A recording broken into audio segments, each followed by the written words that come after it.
Ok. Bueno, feliz sábado nuevamente a todos. Les damos una muy cordial bienvenida. Estamos contentos de que están aquí y vamos a iniciar con una oración. Y Ceci, si nos puedes dirigir en una oración. Yes, ok. Vamos a orar. Padre nuestro que estás en los cielos, santificado sea tu nombre, Señor. Muchas gracias que nos has permitido volver a reunirnos por medio de Zoom para nuestro programa de Hablando Claro. Le pedimos que esté con este programa, con las personas que estamos aquí, pero también con las personas que nos verán por Facebook más tarde. Bendiga a nuestro predicador, a nuestro invitado y que podamos aprender algo de su mensaje. En el nombre de Jesús, amén. Amén, amén, muchas gracias. Bueno, muchas gracias. Quiero que ahora vamos a participar todos los que están aquí y yo sé que es un poquito más difícil, quizá uno de esos días los podemos hacer así como en vivo, quizás como en Facebook o no sé, por algún otro medio, pero por lo pronto es lo que podemos hacer, de hacer los ejercicios bíblicos por este medio. Así que Keren, muchas gracias por los ejercicios bíblicos, que de paso nos gusta mucho ver cada día cómo nos compartes el capítulo diario, un versículo, y es una motivación espiritual muy grande. Así que, Keren, es tu tiempo. Okay, gracias. Ahorita voy a compartir mi pantalla. Tengo un... Okay. A ver. ¿Sí lo ven? Sí. Ok. Estos son los ejercicios bíblicos y se tratan de los capítulos de Isaías 58 al 64. Vamos a empezar. Van en orden. Nada más puse una pregunta de cada capítulo, empezando con el 58, por si tienen tus Biblias allí pueden estar buscando. Esa es la primera pregunta. Entonces se va a tratar de Isaías 58. ¿Qué pasará si inclinas tu alma al hambriento y a satisfacer el alma afligida? Y si no, les doy como unos momentos y si no lo encuentran, también les puedo dar en dónde se encuentra este versículo, la respuesta. Ok, bien. También háganme saber, como yo sé que con Ceci hay varias personas que están allí, quizás hay varias familias representadas, háganme saber para tomar números de que quién gane para... Sí les tengo un regalito, pero la semana pasada fue tan rápido que ya ni siquiera les pudimos reconocer al ganador. Entonces, esta pregunta se encuentra en Isaías 58 y si ya tienen sus Biblias, se encuentra en 58:10. A ver, ¿quién lo dice primero?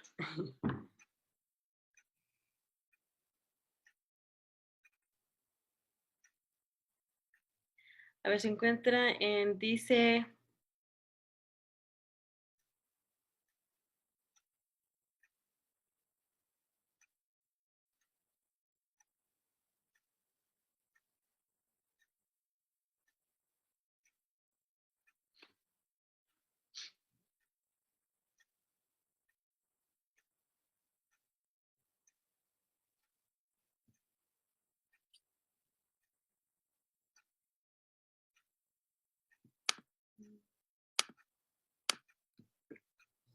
Alguien sí, Ceci ya contestó por el chat. Dice, en las tinieblas no será tu luz y tu oscuridad será como el mediodía. Sí, esa es la respuesta correcta. Me lo mandó privadamente, pero yes, eso es. Ahora la siguiente, pregunta número 2. ¿Qué separa a una persona de Dios? Y esta se encuentra en Isaías 59.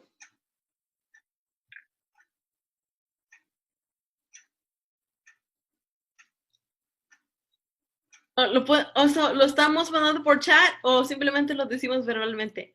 ¿Nuestros pecados? Sus pecados. Como pueden, sí, puede ser por el chat Okay. o verbal.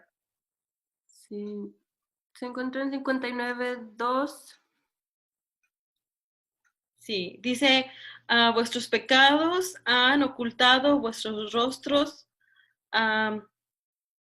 sí, o sea, que nuestro pecado oculta nos separa de Dios. Sí, correcto. Un punto Marisol y un punto Ceci. Ok, pregunta número 3. En lugar de el sol y la luna, ¿qué será por luz perpetua? Y este sería en Isaías 60.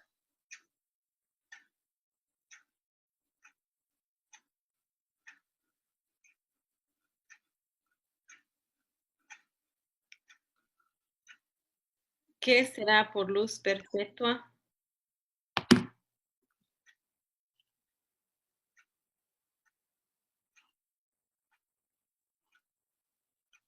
Está como al final de Isaías 60 por ahí.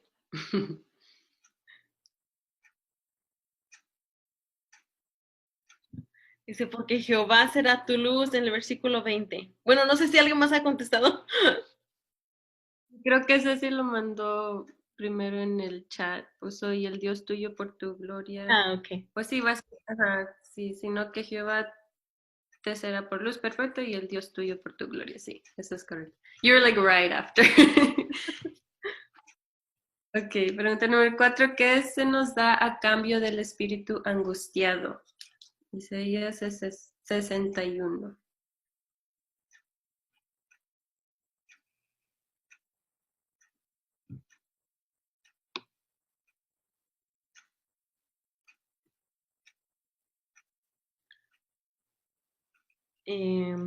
Regocijo en lugar de luto. Así dice mi Biblia. ¿Is that right? Sí, algo así.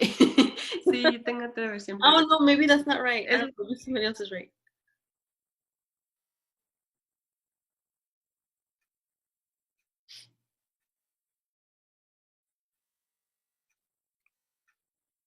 Porque serían Isaías 61:3.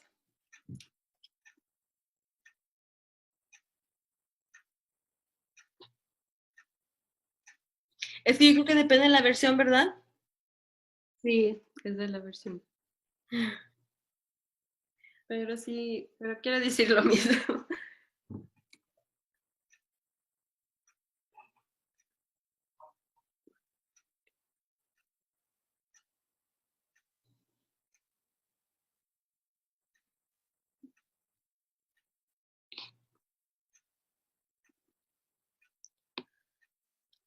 Ah, bueno, ese mismo versículo dice alabanza en lugar de espíritu desalentado.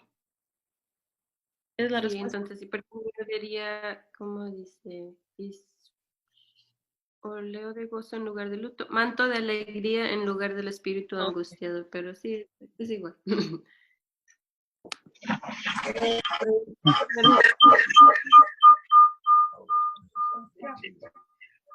Número 5, ¿qué serás tú en la mano de Jehová? Isaías 62. Mm. Está como al principio también, en los primeros versículos.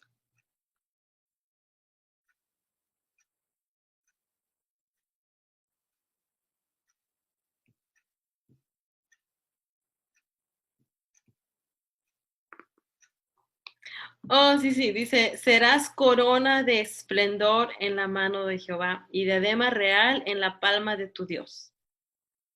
Sí. Pregunta número 6. ¿Por qué el Señor otorgó bondad a Israel? Isaías 63.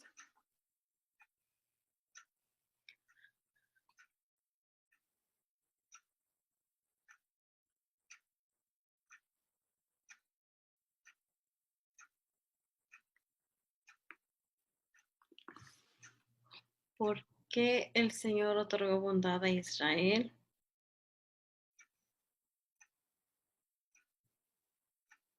Bueno, por su misericordia. ¿Te tenemos que decir la cita? No, no, no tienes que decir la cita.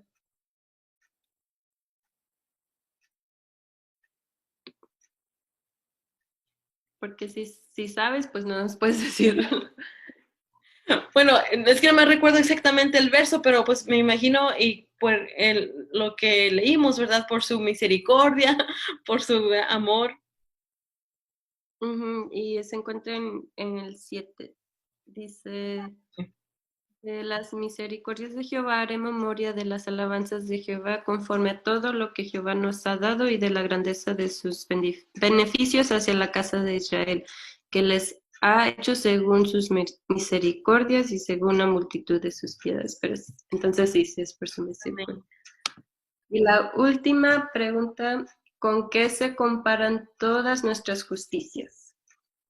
Y esta se encuentra en Isaías 64.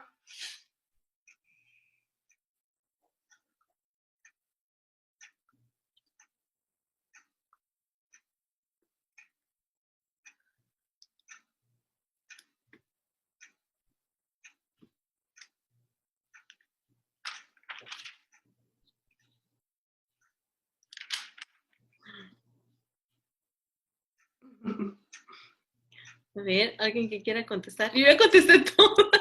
Ya me gané el premio, ¿eh? ¿Como trapo de inmundicia? Sí, sí, eso se encuentra en Isaías 64:6, que dice, y todas nuestras justicias como trapo de inmundicia. Fue igual. Ya. Esa fue la última para nuestros ejercicios bíblicos. Muchas gracias por participar. Muchas gracias, Keren, muchas gracias. La verdad que hemos estado disfrutando, bueno, yo personalmente a muchos de los capítulos diarios y cada día hay un versículo bonito que me inspira, ¿verdad? Así que muchas gracias a cada uno de ustedes por participar y nuevamente una bienvenida a cada uno de ustedes que se encuentran aquí. Veo a Ari, a Jimenita, y Sara, y Ceci. Yo sé que hay más personas por ahí detrás viendo. Así que bueno, quisiera ahora continuar con la siguiente parte, que es el tema, y les quisiera presentar a mi primo, se llama Edgar Fidel Lozano Salmorán. Y bueno, allí está mi primo. Primo, muchas gracias, bienvenido. Gracias por aceptar la invitación. Y él vive en Colima, así que no sé si lo recuerden, quizás le estaba diciendo a él de que si él se acordaba de nuestra iglesia, pero creo que él estaba muy pequeño para recordar. Yo creo que quizá tenías unos 6 años o 7 cuando estuviste por aquí. Así que bueno, quizá no lo recuerden, pero nuevamente muchas gracias por estar aquí, bienvenido y dime si puedes compartir tu pantalla porque quiero que la puedas compartir. ¿Sí me oyes? Oh, I think you're muted. Sí, sí te escucho, prima, muchas gracias. Okay. Y sí puedo compartir pantalla. Okay, perfecto. Tienes tu tiempo, gracias.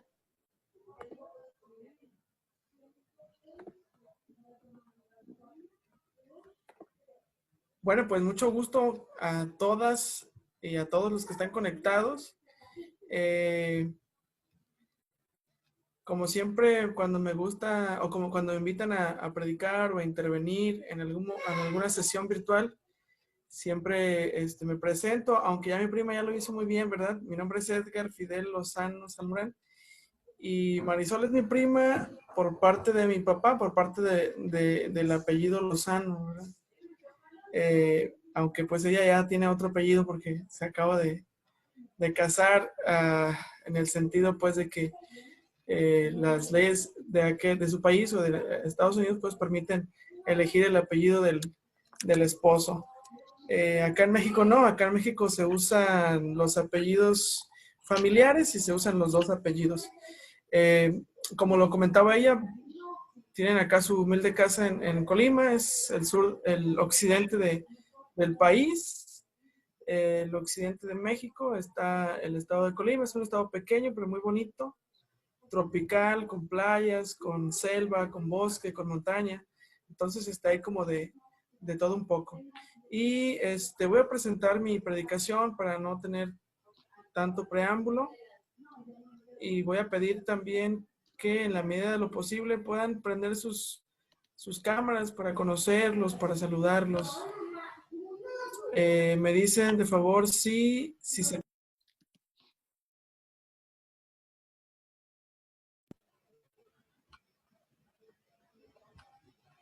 A ver, ahí se tiene que ver ya.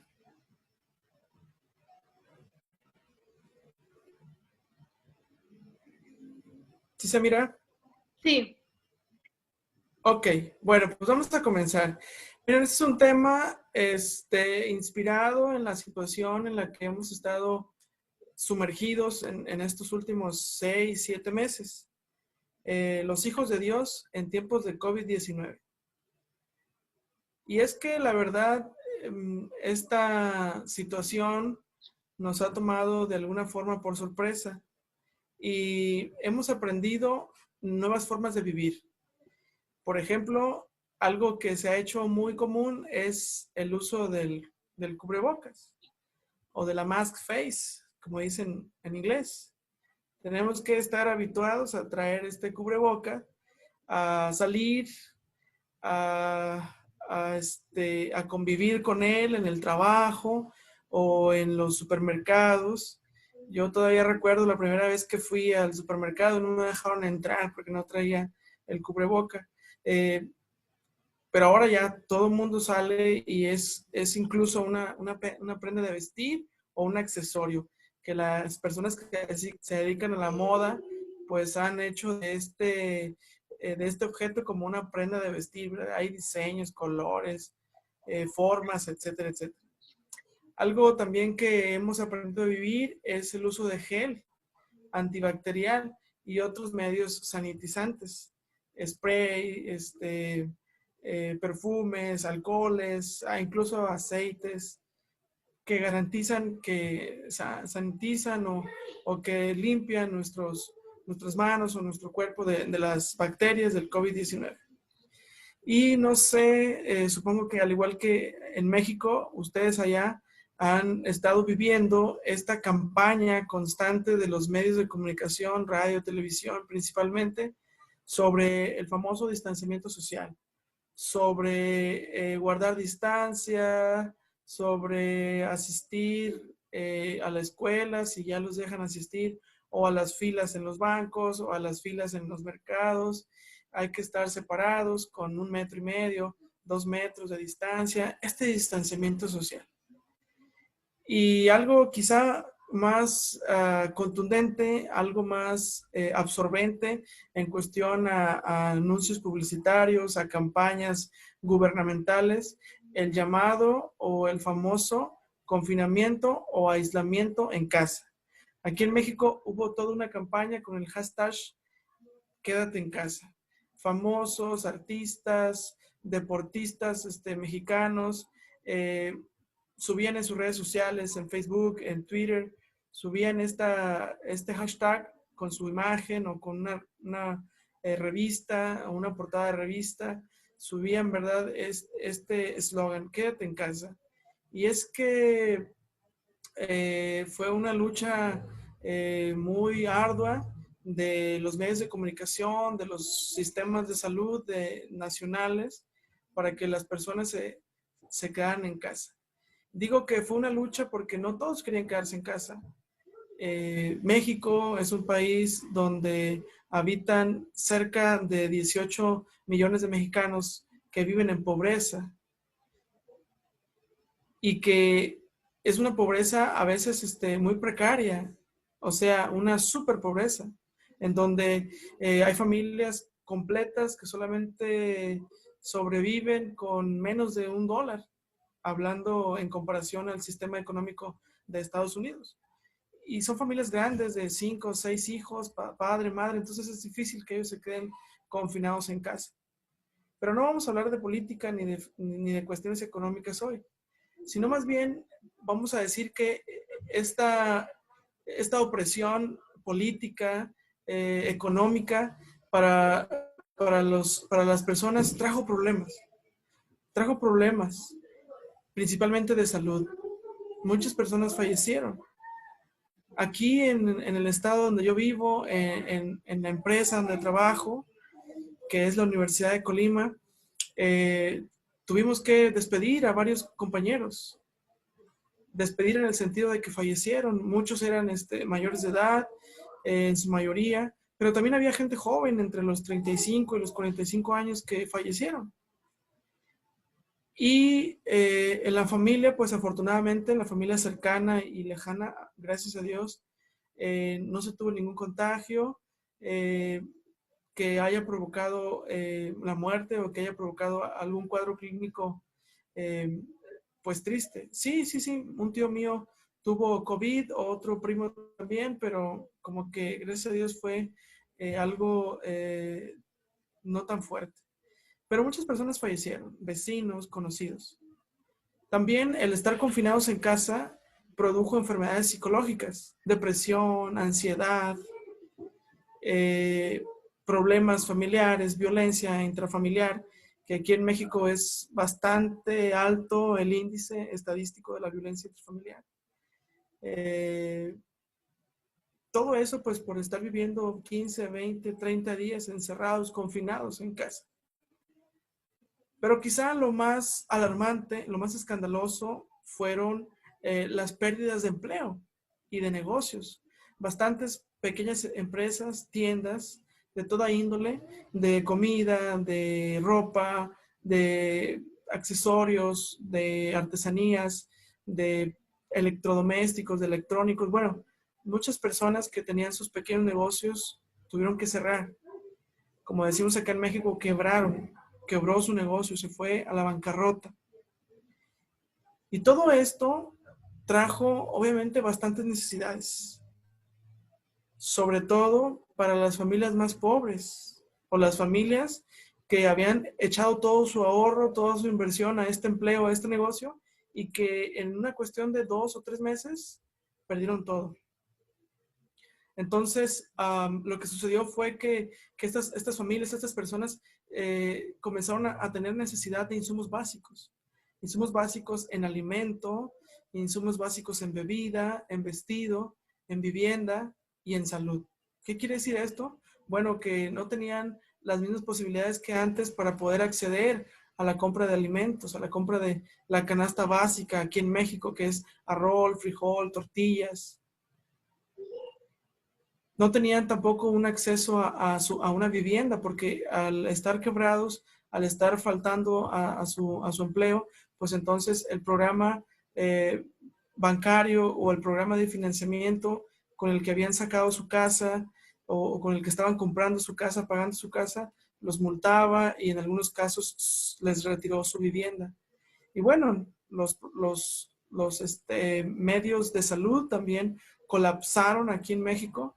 La mayoría de los hospitales públicos o del Estado colapsaron porque había mucha gente que estaba en situación de COVID o en sospechas de COVID que ocuparon camas, hospitales, pasillos, urgencias, y entonces las otras enfermedades que también son importantes o que también son urgentes, como las crónico-degenerativas, quedaron en un segundo espacio, en un segundo lugar, y eso automáticamente pues orilló a las personas a que fueran al sector de salud privado, pero al no tener dinero, al no tener un respaldo económico, pues entonces lo que sucedió fue que no tenían, ¿verdad? No tenían ese acceso a la salud, y por eso bastantes personas se les complicó el COVID y fallecieron.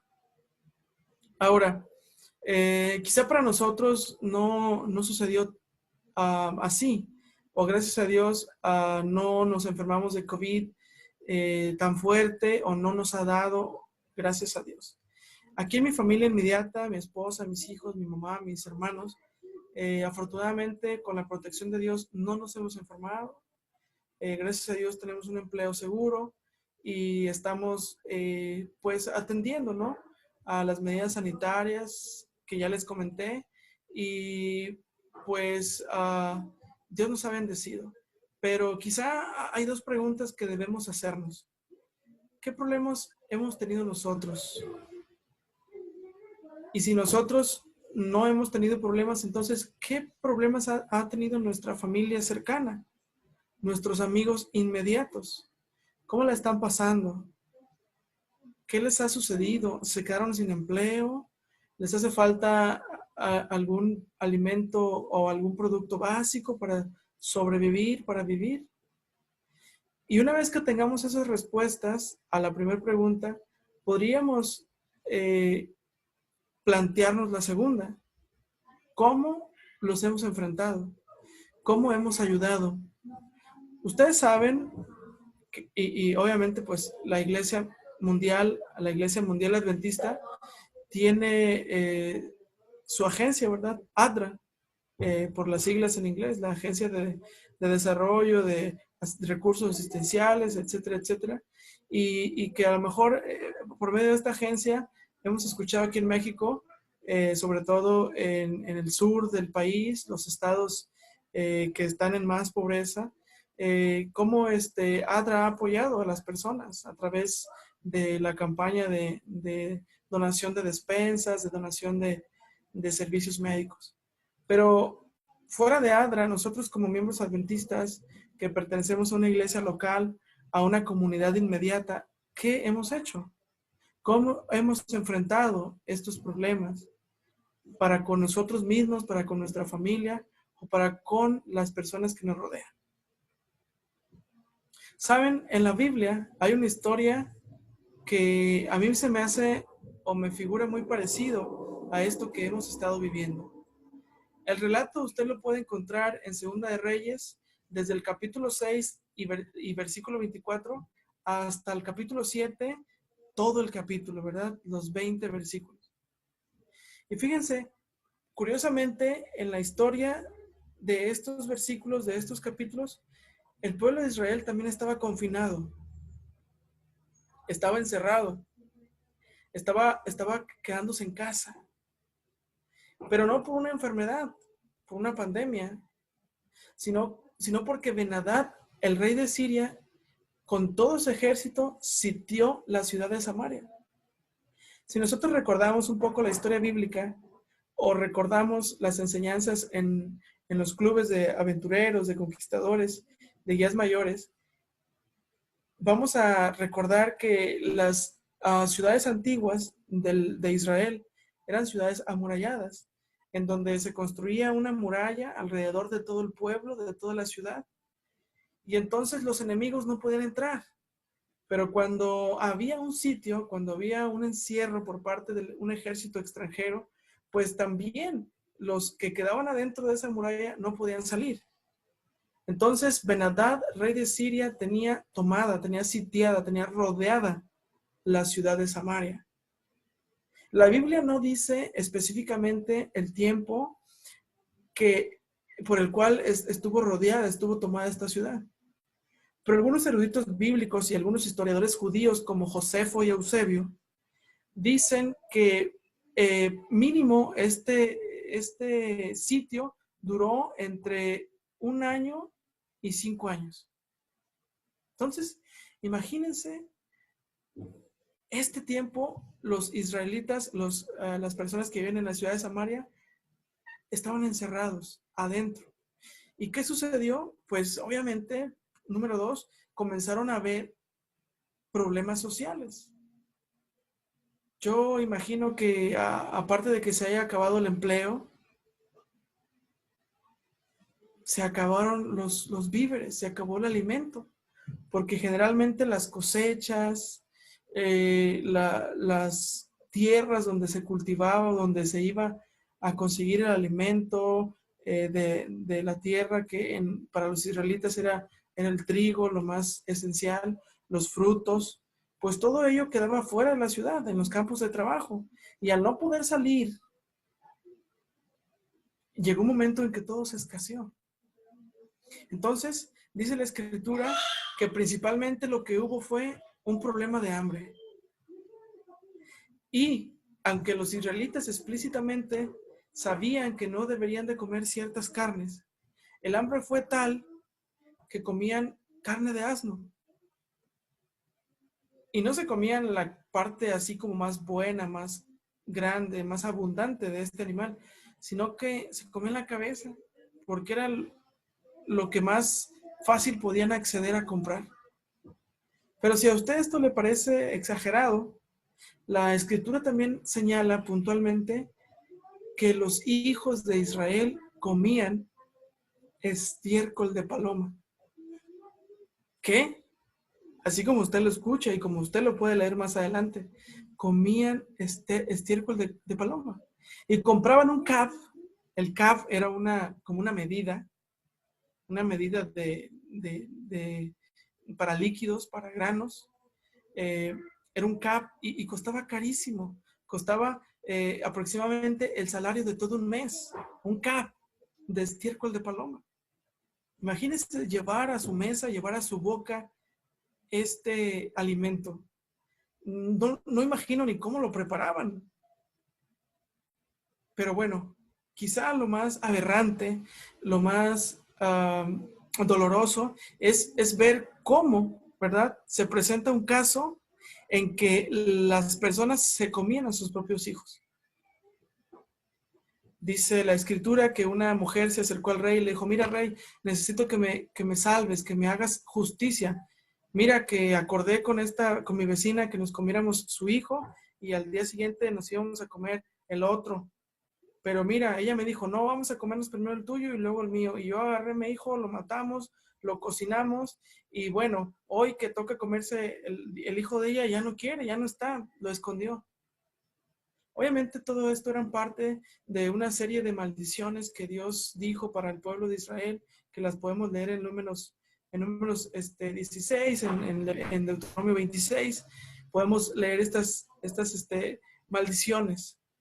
Y Dios había profetizado a través de Moisés y a través de este profeta que si el pueblo de Israel se apartaba, llegaría el momento que los enemigos los iban a tomar, que habría la necesidad de que se comieran a sus hijos, y esto se estaba cumpliendo.